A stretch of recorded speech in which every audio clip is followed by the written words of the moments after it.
دوستو بگ سوچو میں خوش آمدید۔ اسلامی جمہوریہ پاکستان دنیا کا وہ واحد ملک ہے جو اسلام کے نام پر وجود میں آیا۔ پاکستان قدرتی طور پر ایک ایسے خطے میں واقع ہے جو سیاسی، اقتصادی، اسٹریٹجیکلی اور جغرافیائی اعتبار سے انتہائی اہمیت کا حامل ہے، کیونکہ اس کی سرحد مشرق میں ہندوستان، مغرب میں افغانستان، جنوب مغرب میں ایران اور شمال مشرق میں چین سے ملتی ہے، جبکہ اس کے جنوب میں بحیرہ عرب اور گلف آف عمان کے ساتھ 650 میل لمبی ساحلی پٹی واقع ہے۔ پاکستان آبادی کے لحاظ سے دنیا کا 5واں بڑا ملک ہے، جس کی آبادی 22.5 کروڑ سے زیادہ ہے۔ اگر مسلم دنیا کی بات کی جائے تو پاکستان دنیا کا دوسرا سب سے بڑا مسلم آبادی والا ملک ہے۔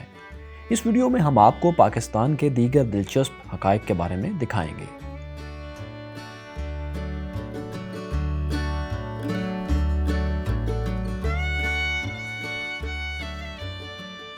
کمپیوٹر ہیکنگ اور وائرس جیسے الفاظ سے آج کون واقف نہیں، لیکن کیا آپ جانتے ہیں کہ دنیا کا پہلا کمپیوٹر وائرس پاکستانی نوجوانوں نے بنایا تھا؟ لیکن یہ وائرس کسی غلط مقصد کے لیے نہیں، بلکہ کمپیوٹر پروگرامز کی غیر قانونی نقل سازی روکنے کے لیے بنایا گیا تھا۔ 1986 میں لاہور سے تعلق رکھنے والے باسط فاروق علوی اور امجد فاروق علوی نے برین نامی وائرس کو تخلیق کیا، جو دنیا کا پہلا کمپیوٹر وائرس تھا۔ اس کا بنیادی مقصد صرف اتنا تھا کہ اگر کسی کمپیوٹر سے سافٹ ویئر کی غیر قانونی کاپی بنانے کی کوشش کی جائے تو یہ وائرس اسی کے ساتھ منتقل ہو جائے اور اس پروگرام کو چلنے ہی نہ دے۔ اس ایجاد کو دنیا بھر میں بہت پذیرائی ملی اور سافٹ ویئر کمپنیز نے اپنی مصنوعات کو غیر قانونی نقل سے بچانے کے لیے ایسے ہی اقدامات کیے۔ لیکن جیسے جیسے کمپیوٹر نے ترقی کی اور اس کا استعمال بڑھا، ویسے ویسے جرائم پیشہ لوگوں نے بھی وائرس تیار کرنا شروع کر دیے اور صرف چند ہی سال میں وائرس تیار کرنا جرائم پیشہ کارروائی بن کر رہ گیا۔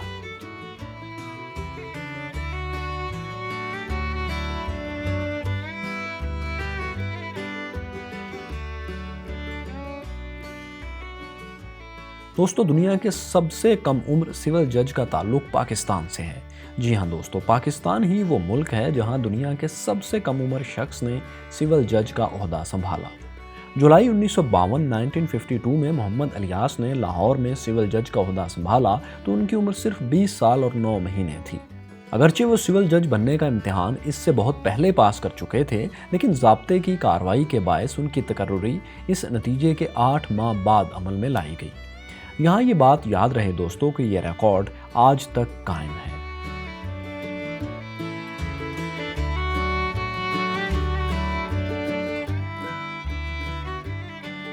ڈاکٹر نعیم تاج نے ایک بار نہیں بلکہ 2 بار ایسے زبردست کارنامے سر انجام دیے جس سے نہ صرف دنیا حیران ہوئی بلکہ دونوں مرتبہ ان کا نام Guinness book of world record میں شامل کیا گیا۔ پہلا کارنامہ ڈاکٹر نعیم تاج نے جنوری 2012 میں سر انجام دیا، جب انہوں نے جدید ٹیکنالوجی لیپروسکوپی کی مدد سے 70 سالہ رشیدہ بی بی کا کامیاب آپریشن کیا۔ اس آپریشن میں انہوں نے 25.5 سینٹی میٹر بڑا پتا محض 1 سینٹی میٹر کا کٹ لگا کر نکالا۔ اس سے پہلے اتنے بڑے سائز کا پتا بذریعہ لیپروسکوپی نہیں نکالا جاتا تھا۔ اس مایہ ڈاکٹر نے دوسرا کارنامہ 27 ستمبر 2014 کو اس وقت انجام دیا جب انہوں نے محض 4 سال اور 3 ماہ کی عمر کے کم عمر ترین بچے کا لیپروسکوپی ٹیکنالوجی کے ذریعے کامیاب آپریشن کیا۔ اس سے پہلے اس ٹیکنالوجی کے ذریعے اتنی کم عمر کے بچے کا آپریشن پوری دنیا میں نہیں ہوا تھا، دونوں بار ان کا نام Guinness book of world record میں شامل کر لیا گیا۔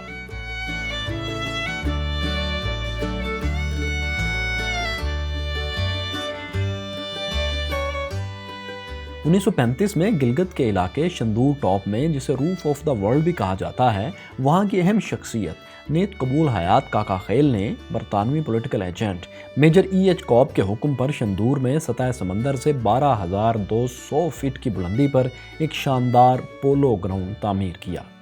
اس پولو گراؤنڈ کو ماس جنالی کا نام دیا گیا، جس کے معنی چاندنی رات میں کھیلنے کی جگہ کے ہیں۔ یہ دنیا کا سب سے بلند پولو گراؤنڈ ہے۔ 1936 سے یہاں روایتی پولو فیسٹیول کا انعقاد کیا جا رہا ہے۔ یہاں ہر سال موسم گرما میں گلگت اور چترال کی ٹیموں کے درمیان پولو کا ٹورنامنٹ کھیلا جاتا ہے اور دنیا بھر سے لوگ یہاں یہ میچز دیکھنے آتے ہیں۔ یہاں کھیلے جانے والے پولو گیم کا ورژن سب سے خالص سمجھا جاتا ہے، جسے فری سٹائل پولو کہتے ہیں۔